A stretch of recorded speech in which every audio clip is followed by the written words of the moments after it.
যুক্তরাষ্ট্রে চলছে নতুন বছর বরণের আয়োজন। বর্ণিল সাজে সেজেছে নিউ ইয়র্ক টাইমস স্কয়ার। এ নিয়ে আরো জানাতে নিউ ইয়র্ক থেকে যুক্ত হচ্ছেন সহকর্মী এস এম সোলাইমান। সোলাইমান, নিউ ইয়র্কের বর্ষবরণের প্রস্তুতি কেমন? বৈরী আবহাওয়ায় উৎসবের আয়োজন কতটা বাধাগ্রস্ত?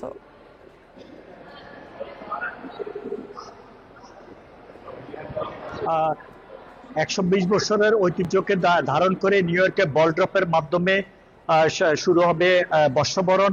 এখন থেকে আর মাত্র 50 মিনিট পরেই কাউন্টডাউন শুরু হবে, মিলিয়ন কণ্ঠে কাউন্টডাউন শুরু হবে এবং এই কাউন্টডাউনের মধ্য দিয়ে বিদায় জানানো হবে 2024-কে এবং বরণ করা হবে 2025-কে। তবে এবার একটা বিষয় আপনাকে জানিয়ে রাখি যে আমি অন্যান্য বছরের চেয়ে এবারের অনেক ডিফারেন্স দেখছি। সেটা হচ্ছে যে এইবারের বর্ষবরণটা প্রচন্ড বৈরী আবহাওয়া এবং ভারী বর্ষণের কারণে তারপরেও অনেক লোকের সমাগম, প্রায় 10 লক্ষেরও বেশি মানুষ। তবে সর্বোচ্চ নিরাপত্তা গত অন্য বছরের চাইতে অনেক বেশি নিরাপত্তা বাড়ানো হয়েছে প্রত্যেকটা স্থাপনায় এবং রাস্তায় এবং আমি যেখানে দাঁড়িয়েছি গ্র্যান্ড সেন্ট্রাল, যেখানে ন্যাশনাল গার্ড নামানো হয়েছে।